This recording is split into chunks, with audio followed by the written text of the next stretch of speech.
βρίσκεται πλέον στην τρίτη θέση βαθμολογία στο σλάλομ και στην πέμπτη θέση στο σύνολο.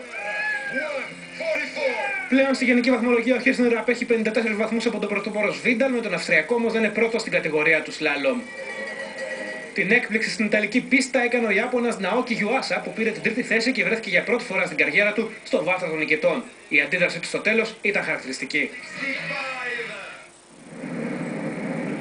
Με αφαίρεση 2 βαθμών τιμωρήθηκε η Νάπολη από την Ιταλική Ποδοσφαιρική Ομοσπονδία. Οι αμυντικοί της ομάδας, Πάολο Καναβάρο και Τζανλούκα Γκράβα, τιμωρήθηκαν με 6 μήνες αποκλεισμό λόγω του ότι απέκρυψαν τις κινήσεις του Ματέο Τζιανέλο, που είχε στήσει τον αγώνα κόντρα Σαμπτόρια το 2010. Ο Ματέο Τζιανέλο, πρώην τερματοφύλακας της Νάπολη, είχε τιμωρηθεί με 39 μήνες αποκλεισμό μετά την ομολογία του, ενώ Καναβάρο και Γκράβα ποτέ δεν παραδέχτηκαν ότι είχαν γνώση της κατάστασης. Πλέον η Νάπολη έπεσε στην πέμπτη θέση της βαθμολογίας στη Serie A, ενώ τόσο η ομάδα όσο και οι δύο ποδοσφαιριστές προτίθενται να ασκήσουν έφεση κατά της απόφασης. Αν παραμείνει η ποινή, τότε οι δύο αμυντικοί των Παρτενοπέοι θα χάσουν όλη την υπόλοιπη σεζόν, κάτι που αποτελεί πλήγμα για την ομάδα του Βάλτερ Ματζάρι. Ο Λιονέλ Μέση δεν πάει πουθενά. Με γρήγορες και αποτελεσματικές κινήσεις η Μπαρτσελόνα πέτυχε την επέκταση του συμβολαίου του Αργεντινού Σταρ μέχρι το 2018. Έτσι, ο κατά πολλούς καλύτερος παίκτης στον κόσμο θα συνεχίσει να φορά τα μπλαουγκράνα για τουλάχιστον 6 ακόμα χρόνια.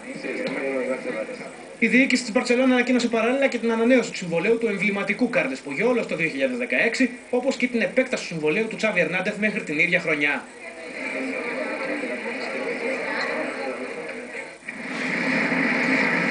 Με κάτι λιγότερο από 13.000 ναυτικά μίλια να απομένουν για τον τερματισμό, η μαραθώνια μάχη συνεχίζεται στην κούρσα Van de Globe. Ο Φρανσουά Γκαμπάρ με τον Αρμέλ Λεκλεάς οδηγούν τον αγώνα, με τους δύο Γάλλους να αλλάζουν θέση συνεχώς στην πρωτοπορία.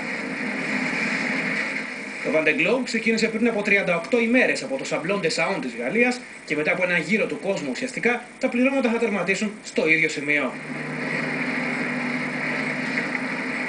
Αυτός που έχει χάσει έδαφος στην κούρσα είναι ο Μπερνάρ Σταμ, που βρίσκεται πλέον στην πέμπτη θέση. Ο Ελβετός Κίπερ ήταν στην τρίτη θέση λίγο πριν τα πληρώματα εισέλθουν στον Ειρηνικό ωκεανό, όμως κάποια λάθη του έχουν στοιχήσει. Βεβαίως, με 13.000 μίλια στον τερματισμό πολλά μπορούν να αλλάξουν.